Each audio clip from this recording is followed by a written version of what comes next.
Hello, everyone. You made it to the final presentation of the day. Well done. We won't be offended if anyone has to rest their eyes during this presentation. We are here today to talk to you about what is a relatively baby project compared to a lot of the projects that you've seen and heard about throughout the course of the day. But it is a new project, which is a collaboration between MOLA, so the Museum of London Archaeology, Delapre Abbey, and Northampton General Practice Alliance. So to give you a bit of a background to the project, like I said, this was a brand new project for Delapre and for the Museum of London Archaeology, where we were collaborating to deliver a new social prescribing project to improve the well-being of local Northampton community members by participating in I put an archaeological excavation, but it's archaeological activity broadly. So it wasn't just digging. As we know, archaeology is not just digging, but there were also other activities involved, including post-excavation activities and creative activities to investigate the extent and scale of the former abbey. And this was made possible because towards the end of 2022, MOLA secured an AHRC-funded Impact Accelerator account grant, the aim of which was to fund staff-led projects. So staff were supported to partner with a non-academic or charitable organisation with the aim of extending MOLA's impact beyond archaeology's usual audiences. And through this, MOLA and Eleanor actually approached us, didn't you, at Delapre to come up with an idea and a pilot for delivering social prescribing using the existing contacts that Delapre have with Northampton General Practice Alliance.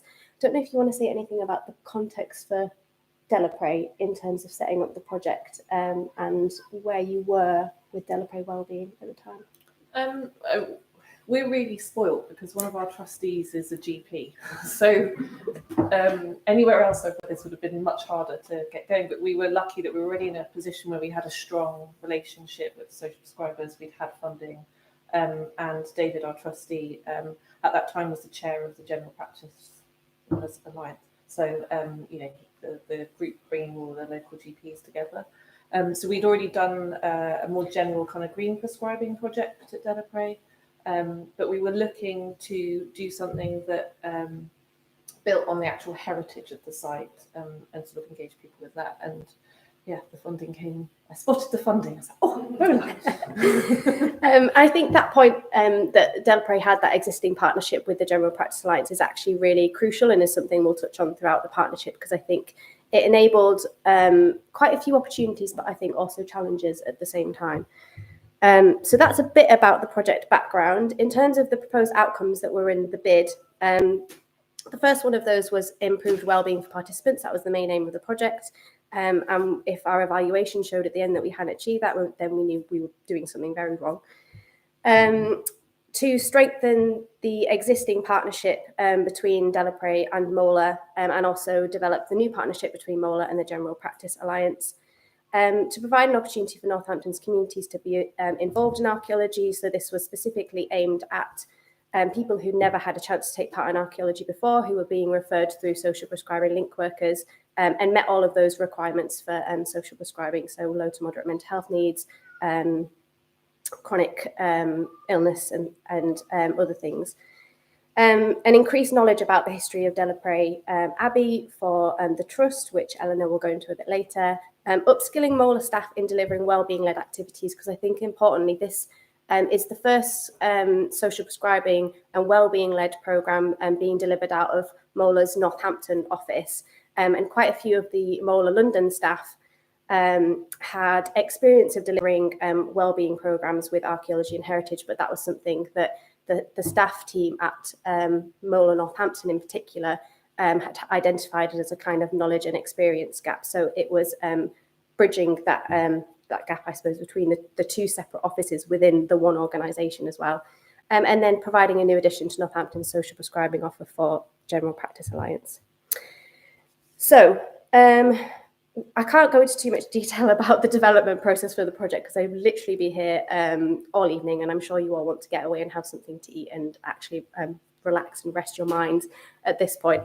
But I think one of the things that set this project apart from other social prescribing projects that I've worked on in the past, and I've been involved in developing social prescribing projects, both at MOLA and formerly at York Archaeology, which you just heard about, is that we developed this within an incredibly tight time frame. So we only had 6 months after getting the funding to plan, deliver and evaluate the programme. And that was in part because of the stipulations of the funding, but also because we received this funding in June. And we know we wanted to deliver it before the end of the year. And anyone who's worked in archaeology will know that the weather is always the top consideration. And so we wanted to get people out on site before the cold set in. So we wanted to ideally get delivery started in September, which meant that we only had 2 months in total to set up the partnerships, to undertake co-design workshops, to plan the delivery model and sessions, to undertake the archaeological reconnaissance work, ensure that all the correct health and safety and RAMs were in place, provide training for staff, like I said, who never worked with beneficiaries with mental health needs before, to recruit staff. We didn't have a staff team to deliver this, so we recruited the staff from MOLA's commercial field team, which I think has brought its own challenges that we can touch on later, and to put in place the safeguarding and enrolment process. And there's definitely loads that I've forgotten about that went into the development process. And I think it was a huge amount of work in those 2 months and a significant challenge, which I think we all underestimated a little bit. But I think when undertaken alongside the Northampton team's existing commercial commitments of business as usual, I think that raised a lot of questions about the prioritisation of this kind of work within commercial field units and within the archaeological sector generally. And we could say loads about that, but that's another whole presentation, I think. But one thing I will say is that, which was really positive in the project development stage, is that the enthusiasm for staff to get involved as a professional development opportunity was really positive, and we did have to sadly turn a lot of staff members away from getting involved in the project. So hopefully there'll be an opportunity. I'm looking at Claire, an opportunities to get some people involved in later iterations of the project. As I mentioned, with such a tight development phase of only 8 weeks, one of the successes was the existing partnership between Delapre and General Practice Alliance, which meant that social prescribing link workers and the local PCNs were already really bought into the idea of referring people onto a heritage-related project. And I think that's a really key point to make, is that there was less need for kind of advocacy work and demonstrating the impact, because they'd already seen it through the other programs that have been run at Delapre. So we were able to join their team calls and tell them about the new project, and they were really enthused and really keen to just get people prescribed onto this new pilot. And we successfully recruited 5 participants through the NHS. So I think this is the first social prescribing programme within archaeology that I'm aware of that has managed to have people prescribed through the traditional route from the outset. But we also did have the usual challenges that other programmes have found alongside that. And we did end up with quite a few self-referrals to make it up to a full cohort of 12 participants, and we delivered the project over 6 weeks. I could go on and on, but I'm going to pass over to Yvonne, who's going to tell you a bit more about project delivery. Hello. To do this, in the end there were 3 of us, Jenny, Calypso and me. We provided 6 sessions, which were sandwiched between a drop-in session to meet the participants, because of the nature of who they were. It was good to meet them beforehand individually, so they knew when it started where they were coming and felt safe to come. And at the end, because it was so short, we felt it was good to have a proper confirmed end activity, especially as they got very, very into it. They kept on the last few weeks plotting how to extend it. So the final celebration reflection session we felt was important to have. As it was said, there were 12 participants, morning session which had less, 5. No, it's the wrong way around. And then in the afternoon, we did discover 7 was too many. 5 showed 6 was ideal. We had a very good staff to participant ratio. So there were very mixed abilities because of partially of their age. So we could spend time separating ourselves out doing tasks. And one of the main activity was the 1 meter by 1 meter test pit. It was excavated, and you can see in the pictures, it's right in front of the entrance. So, and you can see the people excavating. Some just couldn't bend down, or if they could, not for very long. So we came up with lots of other things they could do on site, which like GPS, which I absolutely loved.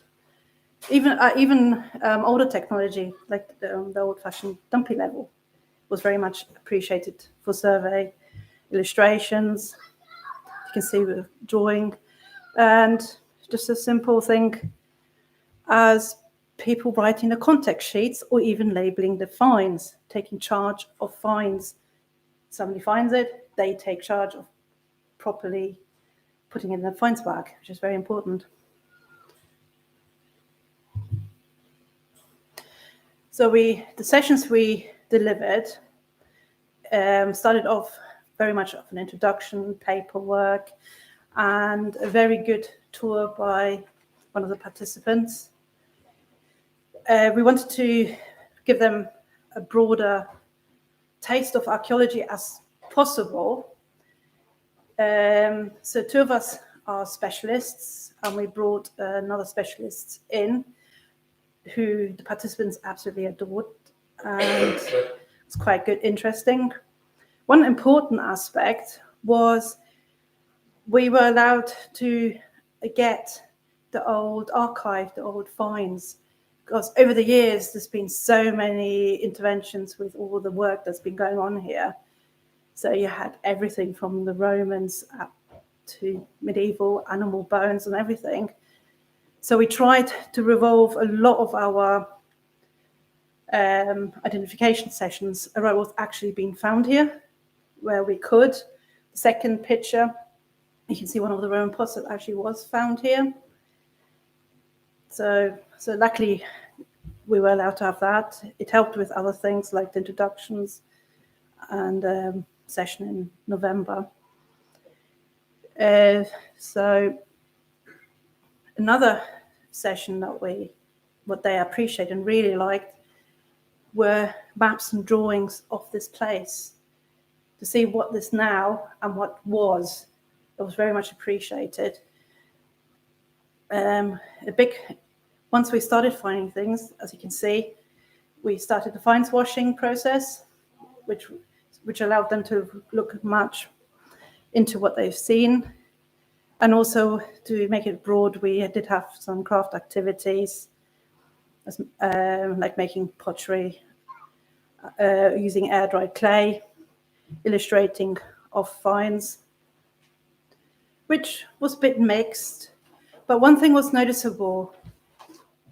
It was so designed that people could do things simultaneously. If they felt that they couldn't excavate, they could stay behind to do another activity. But very quickly, they made it very clear they wanted to do everything. So we started off the session with a little presentation, and then we went out to excavate. Nobody wanted to be left behind. We always gave the option in the morning, said this is the activities, and they wanted to do everything. So in 2 hours, we had to squeeze in absolutely everything. And we did, like a lot of these things had kind of a quiet activity, not a quiet space. It didn't quite work, which wasn't taken up. It was, we had all the reports printed out. So if people felt they needed to take time away, we had all the reports for them to read. What really happened is when we were discussing things, they were going to the reports to find the illustrations and the maps to make a point. So it's the GPS survey. You can just about see where the red dot is on the 2 benches. So that's what the participants did themselves with Calypso's guidance. So generally speaking, we did ask people what they thought. And as you can see, quite varied feedback. Generally speaking, it was positive. The only really negative thing is it was too short. So things like what they enjoyed was meeting and interacting with people, which was one of the main reasons to do this project, to get people out of isolation and talk. And they loved finding and digging, as has been discussed before. That's one of the things that people love. But it was also being in a group. We've asked also them the connection to Northampton. That was mixed because a lot of them were local. But here the map activity really came in. Wellbeing was improved. Generally speaking, positive. And it's like the very last comment was, it's not what we found, it's what we found in ourselves. So, carry on.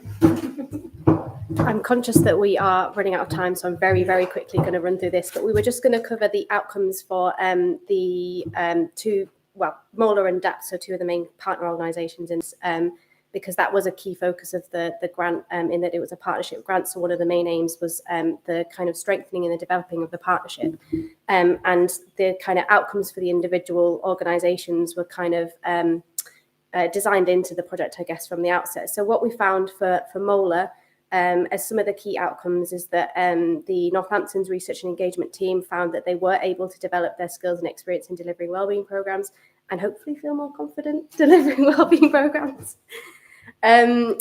It succeeded in kickstarting a long-held ambition at MOLA to develop the engagement offer for its regional offices, which up until this point had very much been focused and centralised with the London team and the London office. It enabled MOLA to strengthen their position within the sector as a contributor to the field of wellbeing and heritage research, and has meant that we've been able to come and speak at this conference along with all of the other wonderful organisations that are doing great things in this sphere. And it fostered a new partnership for MOLA with an important health and social care organisation in Northampton, GPA, which facilitates social prescribing within the city. So that is a partnership that MOLA now has and can take forward to develop further projects. Eleanor, sorry, we've not given you any time. Sorry.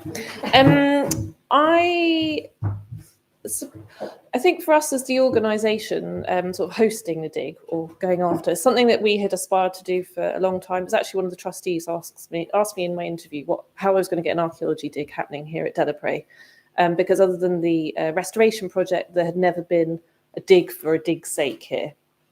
And I'd been involved in community archaeology projects in a previous job. I'm not an archaeologist, but I knew the benefit, the social outcomes.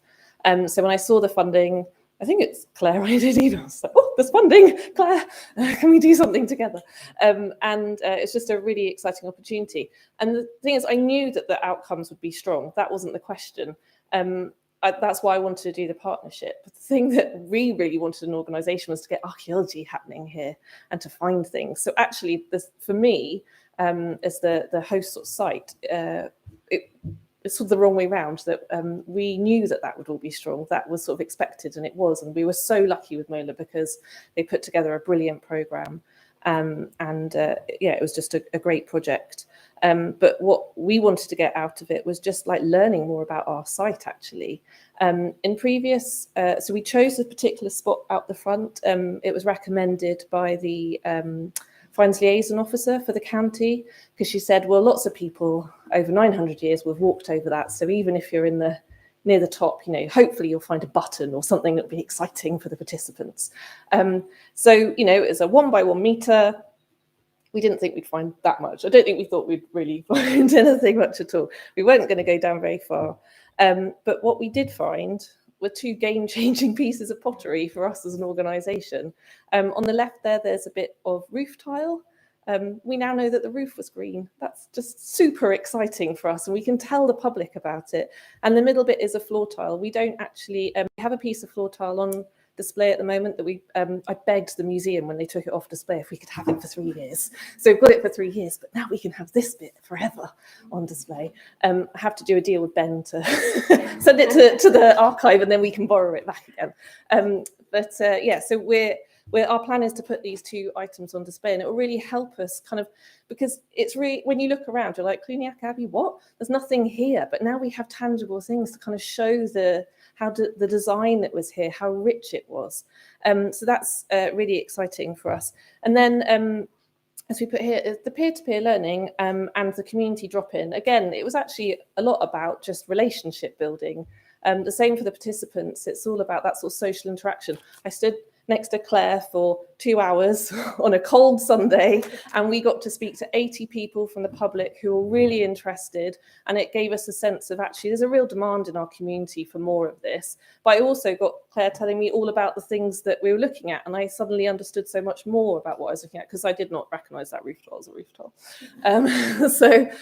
You know, the relationship that as a heritage site, but where you're not, that's not your area, being able to spend time with archaeologists and learn from them is really rich, and that's going to then be, you know, shared with the public in multiple different ways, through the exhibitions, through we can talk to our volunteers so that they have more information as well to share with the public, and then hopefully it will also lead to high, you know, more projects basically, and larger projects is the hope.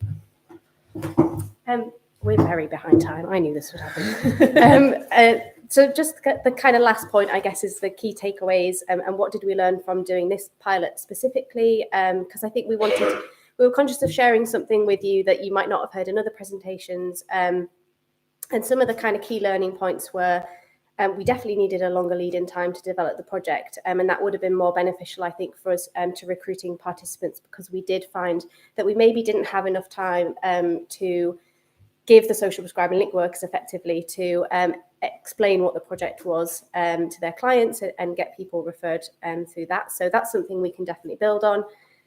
However, utilising the existing partnership, like we've mentioned, between DAPT and GPA meant we could set the project up more quickly than we could have otherwise. And also, I think bringing in my existing experience of developing archaeology on prescription alongside Aaron and Christina meant that we had an existing flexible delivery model. And so it was interesting to test whether we could lift and shift that, which isn't often, as we know, advised for wellbeing programs, because they should be specifically tailored to meet local community need.